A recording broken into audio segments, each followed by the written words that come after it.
North Carolina State Highway Patrol. What cigarette do you smoke, Doctor? A contributing factor to our juvenile delinquency of today. Rock and roll has got to go. And welcome back to the Hometown Holler. I'm Daniel Ayers. And I'm Quinn Ray.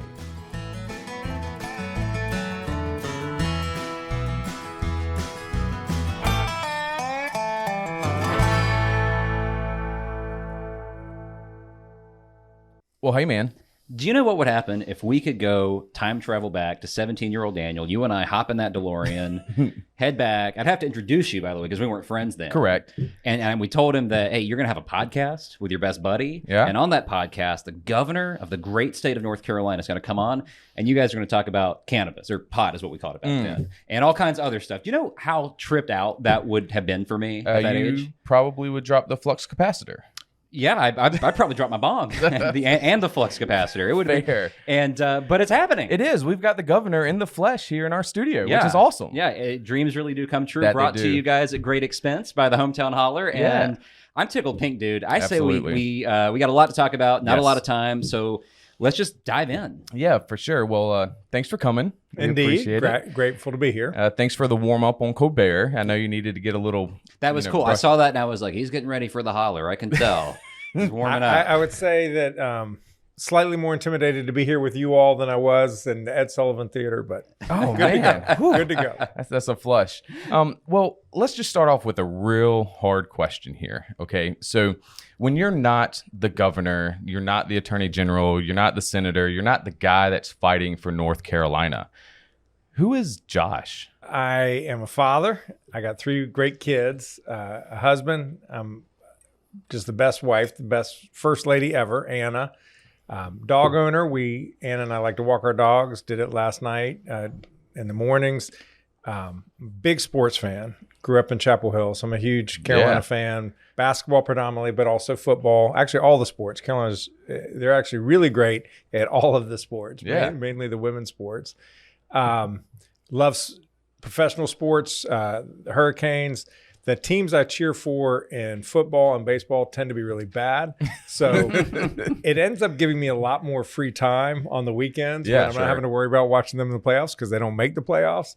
And I really like hanging out with friends. Growing up in Chapel Hill, a lot of my friends may have gone away for a few years, but many of them, most of them, in fact, have moved home. And so they either live in Chapel Hill, Durham, or Raleigh, and we get together frequently and a lot of smack talking. Sure. Just good times. Probably similar to what you two guys are like. I noticed that about Chapel Hill. They say you can't go home again. There's an exception with Chapel Hill. I see so many folks who grew up there, go away for school, and come right back because it's such a great place to be from. And Pretty much everyone does come home again. Yeah. It's pretty sweet. So I'm sure a lot of those friends, were they on that state championship soccer team? They were indeed. Yep, And yep. what position did you play? Senior year, I played sweeper back, the last defensive player. But I often would play a supporting midfielder. Probably that's where I was best. I was really good at passing, distributing the ball, but we needed a central defender. And so the coach put me back there, and it worked out pretty well for the team. And am I correct when you, the story is you're in the state championship game, you go into PKs and like it's all on you and you drill it. How did that feel? Close to accurate. It was the semis, not the finals, because Chapel Hill used to bounce between the East and the West. And Sanderson, the 3 best teams in the 80s were Sanderson, Greensboro Page, and Chapel Hill High. And at that point, Sanderson and Chapel Hill were a little bit better than Page. And we had played Sanderson the year before my junior year in the championship in Raleigh because we were on the west side and they were the east. So they were the hosts. And they just crushed us like 5-1, total humiliation. But we were a very young team, and we were I think started 9 juniors my junior year. So by the time it was seniors, we were 9 seniors, and we had a couple of juniors round out the roster. Then they bumped us to the west the next year, and so we were in the east the senior year. So we ended up playing Sanderson in the semis. Once we beat them, we played Page in the finals. Much more details than anyone needs, but You remember like it was yesterday. It's very fresh in my mind. Yeah. Yeah. Half the times when we get together with the high school buddies, it's all glory days. It's all talking Man, about this. nostalgia is wild. I mean, I go through it with wrestling. And I remember winning my first match to go to the state championship for wrestling in North Carolina. And it's just, I'll never forget it. You know, it's 22 years ago, and it's still just like, that shit's awesome. It was pretty great. And so we had played Sanderson in the regular season. We tied them through overtime. We were just clearly the two best teams. And then we're playing in the semis, and it was 0-0 after regulation, 0-0 after first overtime, 0-0 after second overtime. And they were not PKs. They were what they called the NASL shootout, North American Soccer League, which was the antecedent to the MSL, was before the MSL existed. So there are these professional leagues. And what you would do is you'd stand 35 yards out and you would dribble. You had 5 seconds to get the ball off your foot and either into the net or not. Kind of similar to the way a hockey shootout is. If you've ever seen a hockey shootout where you dribble or you skate and then shoot on the goalie, and the goalie can come off the line, unlike on a PK where they have to be on the line. And so the first one on their team went and missed. Our guy missed, and their first 5 guys missed. Our first 4 guys missed, and I was the last shooter. Ooh, doggy. But I was able to hit that lower left corner. Yeah, and man. we won. It was pretty awesome. That's awesome. I played soccer growing up too, and I just remember those feelings of, and I was actually the keeper, so I know the intimidation. I never had to go through those rules. You know, I was still on the line, having to go side to side, pick a side, and it was always either go left or go right. And I guess he went right and you went left. And our goalie was Chris Mumford. He was one of the 2 juniors, and he was very aggressive. So he would leave the line every time, just sprint to the shooter and kind of freak him out. And they had one guy who chipped it over him, and it was in, and the guy puts his arms up in the air and hits the crossbar and doinks out. Whereas their goalie, he just stood on the line. He didn't leave. Yeah. And our guys were just shooting after like 2 seconds and splaying them everywhere. I don't think we even hit goal face. So I was just said to myself, 5 seconds is a long time. He's on the line. Yeah. Just go straight at him, freeze him. And then it was just, I really just passed it. I didn't even have to shoot it. Is your medal in a box, or do you have that thing sitting out? I don't think they gave us medals. This Really? was the 80s, man. The medal was the story. No, right, that was right. the trophy, dude. That's awesome. Yeah. Well, having touched on the man, let's touch on the office a little bit. Yeah. One thing that I just did not fully Can appreciate. we go back and talk about soccer more? Yeah, Yeah, well, we can do that. honestly- Did you actually go to in Chapel Hill, Mexico? They just came and played. Did you go to that I game? missed that. That would have been man. fun. Yeah. All right. I, Now we can get back to the No, for sure, for sure. I mean, we could do a whole other. You should come back. We could just talk about soccer. Big fan of the Courage down in the Triangle myself. One of the things that I have really gotten out of this podcast is a much deeper understanding of how our state government works and what the jobs actually I are. welcome your helping me understand it. But Well, I'm hoping so the growing up, I always looked at the North Carolina governor as like kind of a superhero. You know, you got a veto stamp in one hand and the state constitution in the other, and Man, you were definitely involved. As oh, a kid. dude, I was such a nerd. I was out there knocking doors for Erskine Bowles in Oh, wow. 2004, 8 years 2004. old. Yeah, That's yeah, awesome. yeah. As doing this podcast, though, and following kind of how the sausage is made, I've come to understand that the North Carolina governor is very different than a lot of other governors across the nation. There are limitations on that role that don't exist in other states. Exactly. And I've had to kind of understand that, okay, the governor actually doesn't have the magic wand that I thought the governor had. But I don't think, you know, if I'm late to that party, I think a lot of other folks still haven't gotten that memo. And I was wondering if you could maybe talk a little bit about the disconnect between how people perceive the office of governor, because it's such a high profile office. Yeah, like he's the president, Of North Carolina. North Carolina, right? I think how most people, that's how I saw it, right? And it's still in some ways continue to see it that way. But you know, can you talk about the disconnect between how people perceive the office that you hold and the actual realities of governing within that office? A very timely question. Literally on the way here from Raleigh, I got a text from a friend who's a very sophisticated person, had run for office herself at one point, and there was a bill in her community that she's very upset about, legitimately so, and she was wanting me to veto it, to slow it down, even if it ultimately got overridden. She just wanted to have more attention drawn to it. But it was a local bill. There's a difference between a local bill, which affects 15 or fewer counties, and a statewide bill.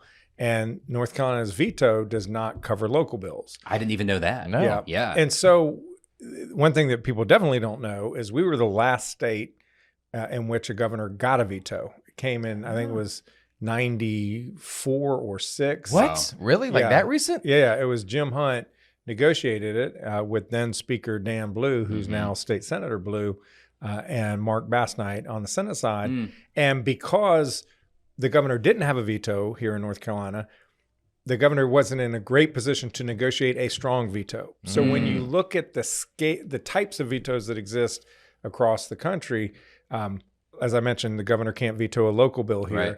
cannot veto redistricting legislation, which is obviously very politically important. Sure. Doesn't have what is called a line item veto. That's a where- big one. That's a huge one, where if you send a bill and you like 95% of the bill, in many states you can just scratch out the lines you don't like and veto them, but allow the rest of the bill to become law. That doesn't exist in North Carolina. And one important factor is in many states, to override a governor's veto, it requires either 3/4 of the members or 2/3 of the members. In North Carolina, it's only 60%. So it's easier for the legislature to override a veto, particularly when you have a grossly gerrymandered legislature, That's right. which is very unrepresentative and disproportionately Republican to how voters actually cast their ballot. So in those ways, the governor's veto is less powerful than in other states. But the governor is always the governor, which means the governor has this mouthpiece, has the ability to go sit and talk to podcasters, although probably when they created the veto, they weren't thinking about podcasters, but can go talk to the media, talk to people, and get attention on issues that matter, and speak for the state. And that in and of itself is a fairly awesome power and incredibly humbling to be able to have that ability to just go out there and say what you think and try to fight hard for all North Carolinians. And that's the thing that I think a governor brings to their position that a lot of legislators may not, is that they're thinking about their district. They're also thinking about, Rightfully so, right? as they should, but they're also thinking about, since it's such a gerrymandered state legislature, they're thinking mainly about the people in their district who are of their party. That's right. Because they're less concerned about trying to appeal to moderate voters or the median voter, because all they have to do is win their primary. And to win their primary, they have to be fairly extreme, either left or right, in order to get that. And once they have the nomination, they're a shoo-in. The governor in North Carolina doesn't operate in that world. It's a 50-50 state, which is a good thing. It means that when you run for state office, you have to be thinking, well, what can I do to help all voters? Because I'm trying to persuade all voters. Sure. And actually help all voters. And help all voters. And so it just means that you have a different mentality about how you approach your job. But you have the voice. You have the voice to speak for all voters, whether or not they voted for you, because it's irrelevant whether they voted for you. How closely do you work with the General Assembly? Is that a thing where you're calling the leaders all the time? You're talking just to people in the caucuses? How is that a daily conversation for the governor, or how does that work? It's like the Vatican. They just smoke signals between the governor's mansion and the legislature. Yeah, it's a 1 block walk. Right.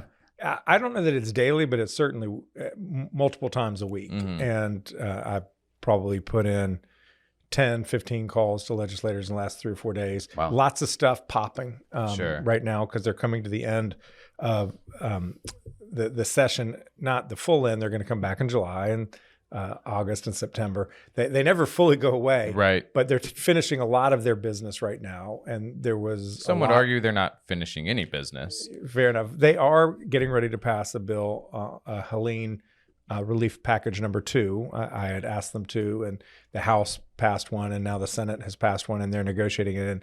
And pretty confident they will pass that legislation, which is good for Western North Carolina. Badly needed, yeah. But they haven't passed a budget, and the budget from last year expires on June 30, and that means we don't know what we're going to be paying teachers next year. It doesn't mean we don't know what we're going to be paying law enforcement to recruit and retain good folks.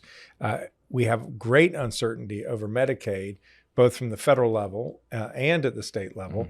So lots of really important things they are leaving unaddressed, which is definitely problematic.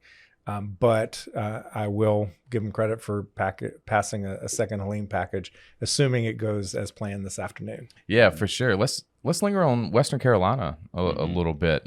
You're getting ready to start an initiative for WNC. Can you tell us a little bit WNC, not WNC. Yeah. I'm a WNC. sustainer, so I gotta make sure I clarify that because I don't want Eric Hodge hearing that and not giving me my travel raffle. Fair. Can you tell us a little bit about that? Yeah, it's based around the concept of unforgettable. I mean, Western North Carolina truly is unforgettable. Unforgettable views, mountains, unforgettable activity, whether you like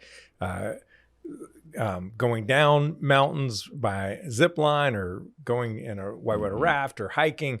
I'm hopefully going zip lining on Saturday. Heck yeah. Have you done it before? Yeah. Oh, man. It's a hoot. It's super fun. Yeah. Unforgettable food and drink. Yeah. I mean, they got great craft breweries. They have great Yeah. wineries.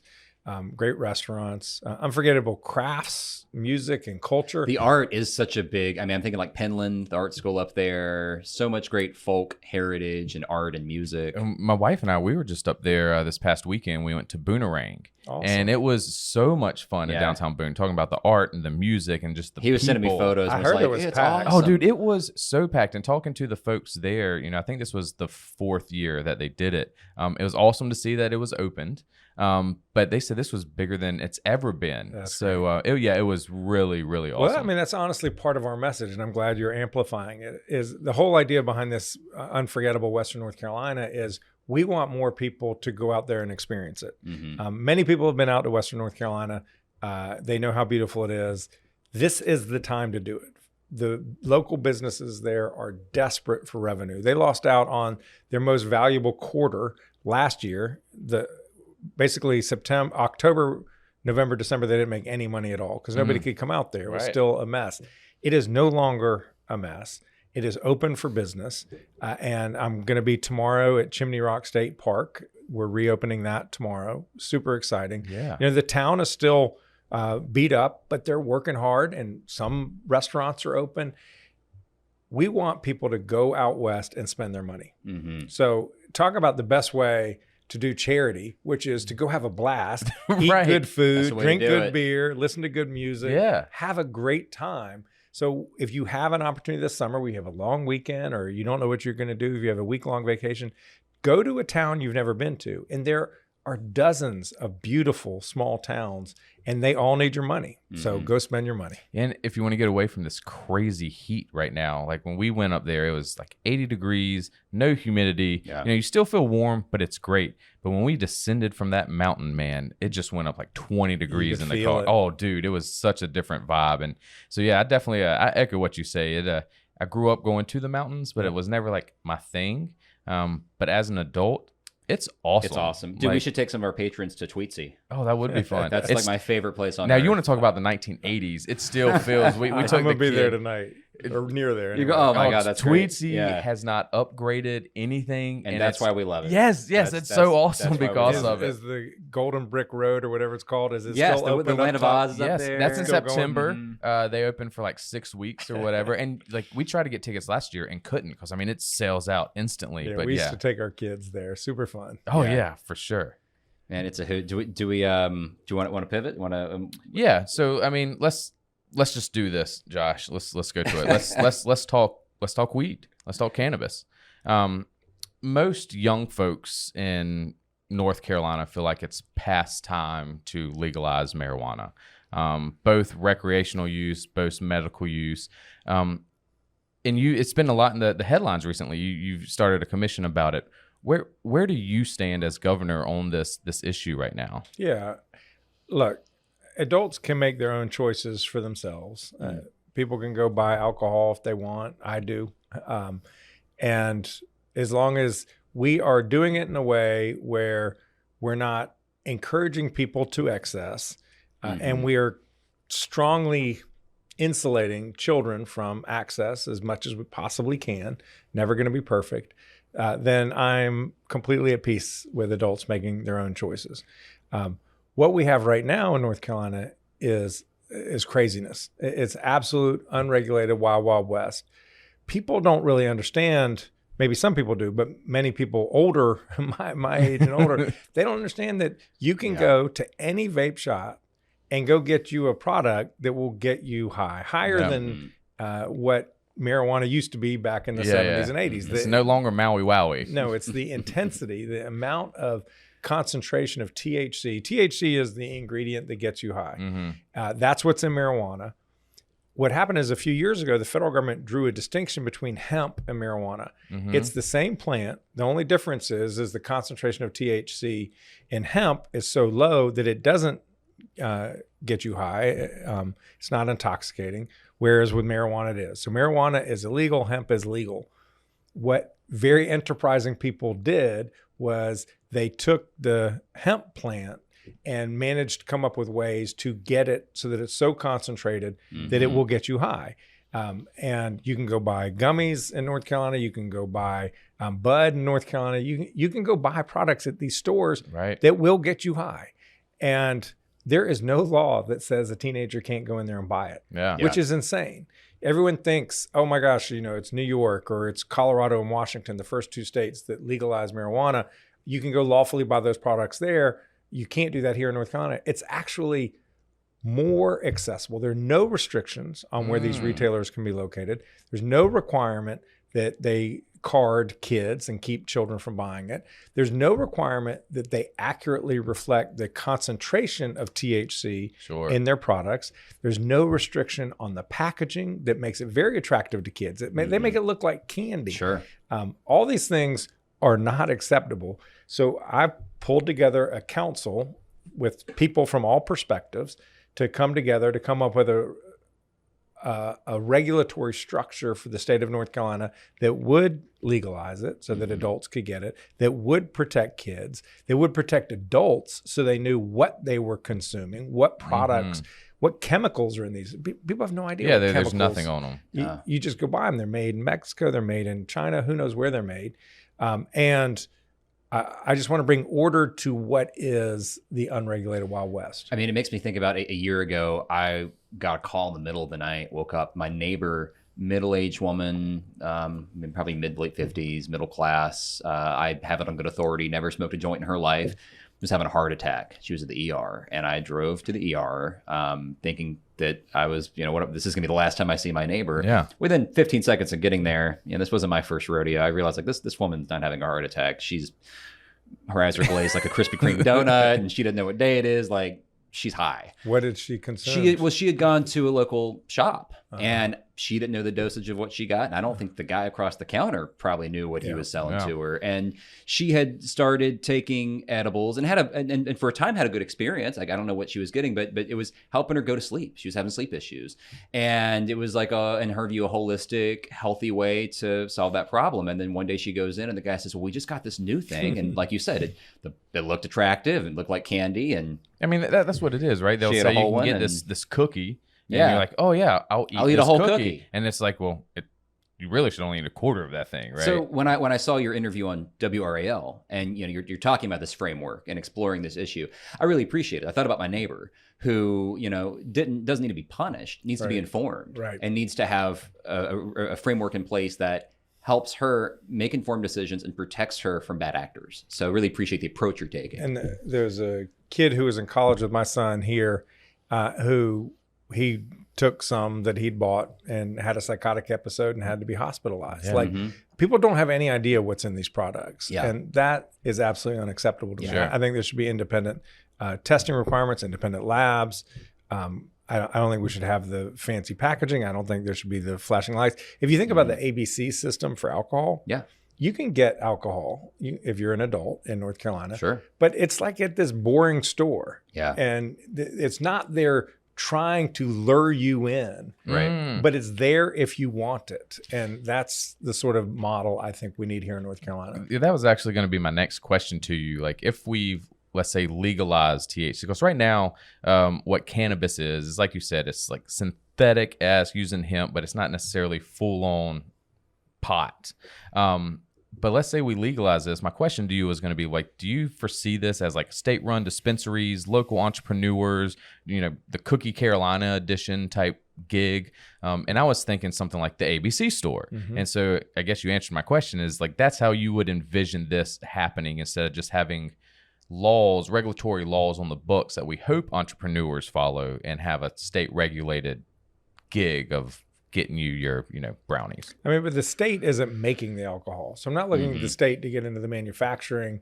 I like the idea of state retail facilities, but even if you don't go that way, there's 2 stores down from my kid's high school. Just the biggest vape shop you've ever seen. Flashing lights, THC, Delta 9. I mean, it literally is Delta 9. I mean, that's what is the THC compound in marijuana. And it's just being sold there. It's everywhere. Just blows my mind. We're not getting tax revenue from this either. I am for taxing this stuff. I'm with you there. Because there are real public health and public safety costs to consumption of these products. We need to make sure people who are addicted have support to help them not get addicted or to end their addiction. And for public safety, like you can breathalyze somebody and know if they have alcohol in their system. It's very difficult and expensive to do that with THC if you're high. So I want to make sure that law enforcement has the tools and testing tools to know when people are impaired through THC, because they don't need to be driving while high, because it puts all the rest of us at risk. Man, I think we have a small audience today. Normally we don't have an audience here at the Holler, but I'm sure us and the audience out there all have had that friend who's like, man, I drive better when I'm high. Oh my God. And I'm like, shut up. No, you don't. Like, that is not real. You do not. No, you absolutely do not. Do you want to talk more about Pop McQueen, or we get to? No, I mean, I like got your fix. Well, to a degree. Like, I mean, I like my brownies. I think this is our generation's prohibition. I think it's also crazy that like we can go right over to Virginia and get stuff. I do agree we need to make sure the stuff that we have here is regulated with. It's safe. It's safe. It's safe. And I think we're missing an opportunity on the tax revenue, the farms family farms that have been tobacco farms for years, and now it's like that's starting to die out. And it just costs so much money to reconfigure your farm with infrastructure to start growing strawberries, for instance. But if we switched over to hemp, marijuana products, cannabis stuff, like we could have North Carolina has one of the best agricultural states in the country. And I think we're missing an opportunity, and I don't know why. I'm not going to ask you to get in the legislature's minds with it, but I think it's very promising to have a governor who is want to take that step forward for a lot of people. Because I mean, we know without a doubt, the Black and brown community is unequivocally getting busted for this, more so than anybody else. And it's kind of fucked up. And so I hope we can work towards meeting in the middle to making this a better life for everybody. There really is a criminal justice element to this, both from a racial equity perspective, but also just a societal perspective. To your point, if you look at survey studies, whites and black folks, they use marijuana, take marijuana, consume marijuana at about the same rate, 15, 17%, very consistent. But if you look at who gets arrested and convicted for simple possession of either marijuana or paraphernalia, it's more than 2 to 1 black and brown folks over white folks for using the product at the same rate. Right. And so that's not right or appropriate. But secondarily, even if people were being arrested according to rates of consumption by their race, so that they were both being arrested at the same rate, you're still saddling like 30,000 people a year with a criminal conviction. That's for so many using. people. Yes, it is. And when you have a record, it makes it very hard to get housing. It can make it hard to get a loan. It can make it hard to get a job. Why are we saddling people with a burden when what we should be doing is enabling people to flourish in North Carolina? Absolutely. And especially as long as alcohol is legal, man, I don't get it. Yep. Thanks for working on it and bringing it. I really appreciate it. Quinn was talking about how marijuana, cannabis, that's kind of the prohibition of our generation, of our time, and kind of talking about generational issues. You've been involved in public service for an amount of time that allows you, it wasn't that long ago that consensus was normal. Compromise was normal. We weren't gridlocked. We weren't locked in hyper-partisanship. Having worked with middle school students since a little bit, since really 2017 is when I started teaching. And watching those kids come up, all they know is gridlock and hyperpartisanship, and they don't remember Obama. And all they see is a type of politics that I think is very dysfunctional. And I'm curious to know what you would tell those young people who are coming of age now and don't see what it was like. Not that things were perfect and we were all holding hands and singing Kumbaya, but I feel like, I say it till I'm blue in the face, telling my students, like, what you're seeing isn't normal. This isn't normal. It wasn't always like this.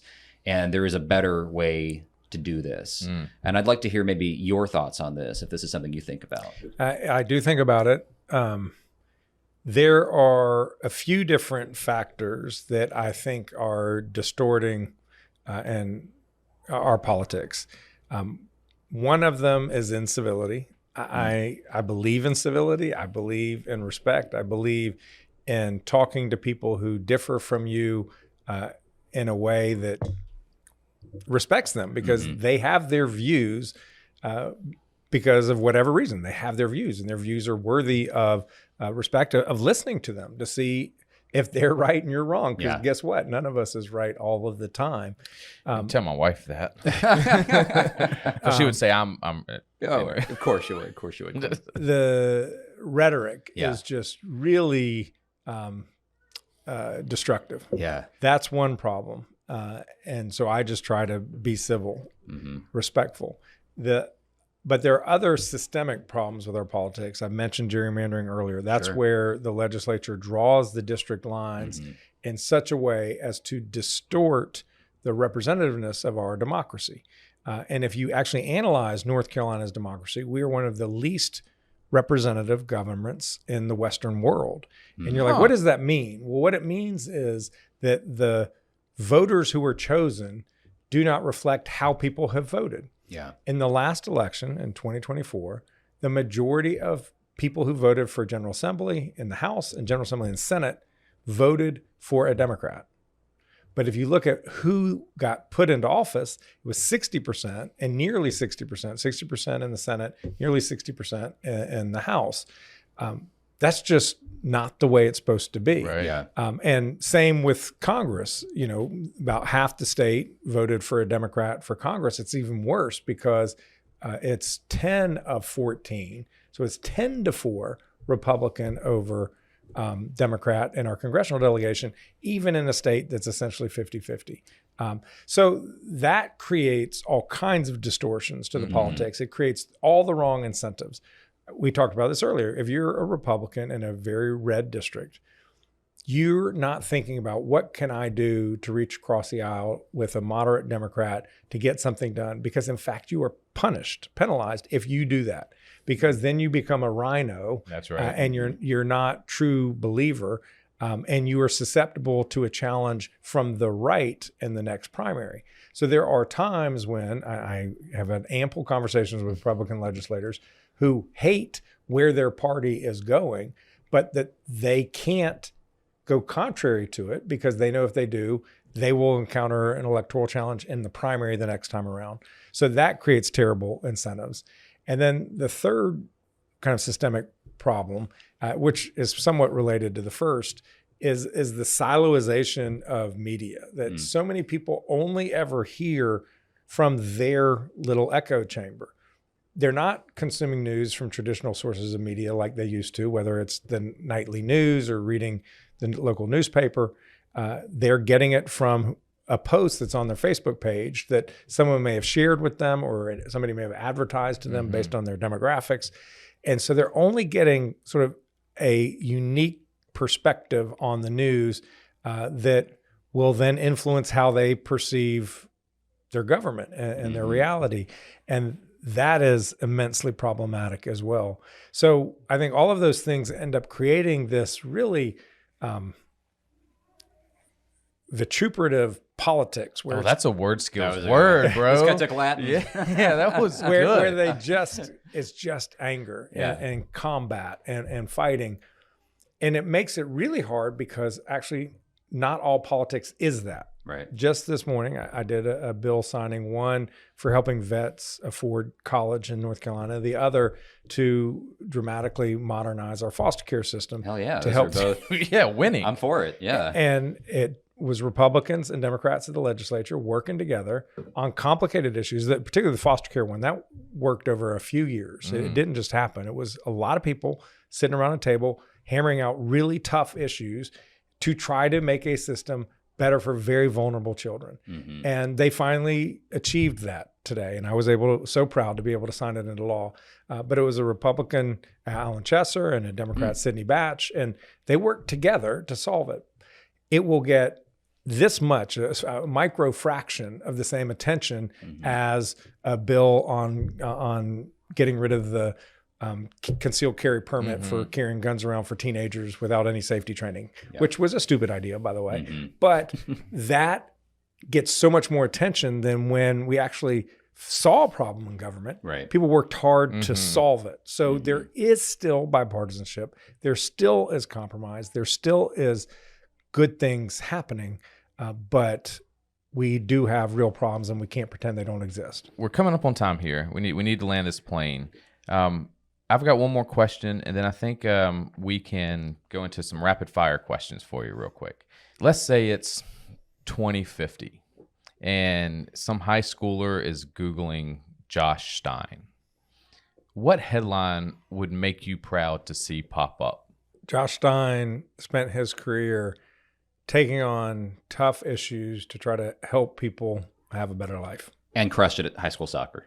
Like That's got to stay in the Wikipedia. Subhead, exactly. Scored the winning goal in the semifinals of the 1984. High school soccer star Josh Stein spent his career. Yeah, exactly.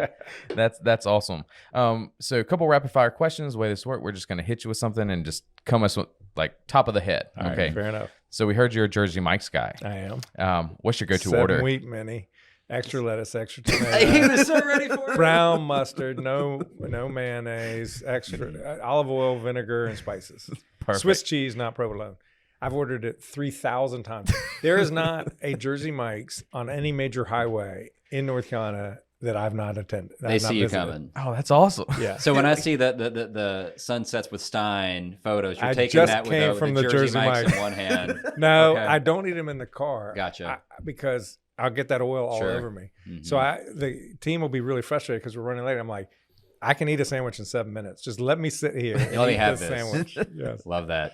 If you could have dinner with any historical figure, living, deceased, who are you hanging out with? Yeah, he's over your left shoulder. Oh, yeah? Abraham Lincoln. Love it. Oh, that's a good Love one. it. He's got a lollipop in his mouth. I'm a big Lincoln guy. I am too. He's Yeah. just an amazing leader, inspiring leader, a brilliant leader, and human. Yeah, He absolutely. So truly human. cared about people. Imperfect, as we all are, but my goodness. So this is like one of those first date questions, and I mean, you and I are on our first date right now, sitting across from each other. But what's on the playlist? Like, it's rumor has it that you're like maybe an 80s, 90s hip hop fan, Tribe Called Quest and stuff getting going. Yeah, the rumors are not correct. Okay. Okay. I am 80s and 90s, but it's like soft rock. I did not know. Hall & Oates. Yeah, like the Doobies.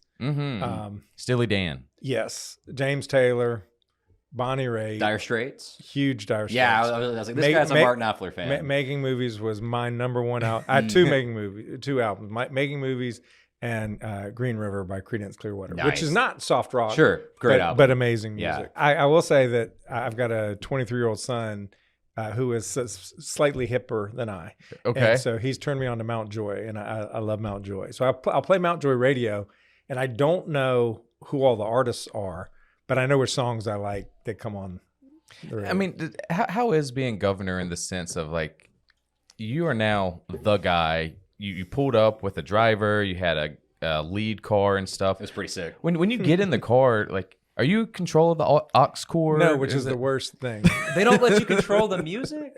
Well, they do, but I have to use voice Yeah. to make it happen.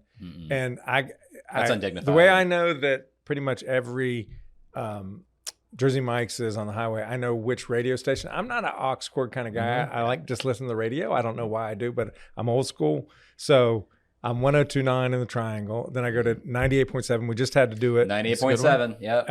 In Mebane. That's when 102.9 drops out. And then when I get west of Winston, 95.3 The Ride from Charlotte. There you go. They cover that covers like almost a quarter of the state. That's a governor for you. He knows the radio stations across the state, which is awesome. Because I always get pissed because I'm a radio guy too for the most part. And when I drive somewhere like going to the coast, I don't know where I'm listening. I don't have that solid Wilmington Greenville radio station. The Penguin. What number is that? That is 98.1. All right. In Wilmington. We will test you. But it's a little more like that jam rock stuff. So, but it's cool. They're great. You know, there's one you can get all across North Carolina. It's called the Hometown Holler. Look at that. Look at that product placement. So good. Yeah, you can find us anywhere you get your streaming stuff. That's right. That's right. And this has been a fantastic episode. I had so much I was looking forward to about this, and it was somehow even better than what I was thinking. When's the last time you drove a car? I have so many questions. Probably within the last 2 weeks. So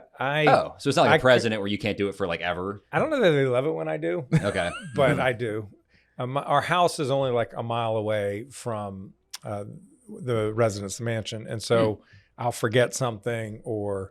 I'll be over there. You'll sneak out and not tell anybody? No, I will tell them, but I'll be saying, I'm going to go over there, come back. They'll follow. It's all good. Yeah, hang back. Yeah. What do we got? We got something for them, right? We do have something. So every guest who comes on the Hometown Holler, we love to send them home with something. That's our Alamance County upbringing, and we have a gift for you from here in Alamance County. TS Designs is our premier apparel company in Alamance County, and they make some awesome merch.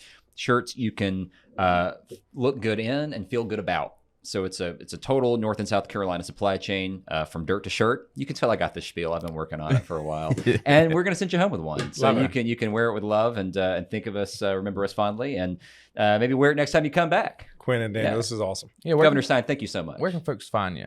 On the internet. That is so yes. I mean, it's a fair answer. You type in Josh Stein, like you're gonna get Josh Stein NC. I know my Twitter is @JoshStein_ because I was not the first Josh Stein to get on, although I've been on for a long time. Yeah, close second. Well, awesome. This is great. Thanks. Yeah, good to see you guys. Thank you, Governor.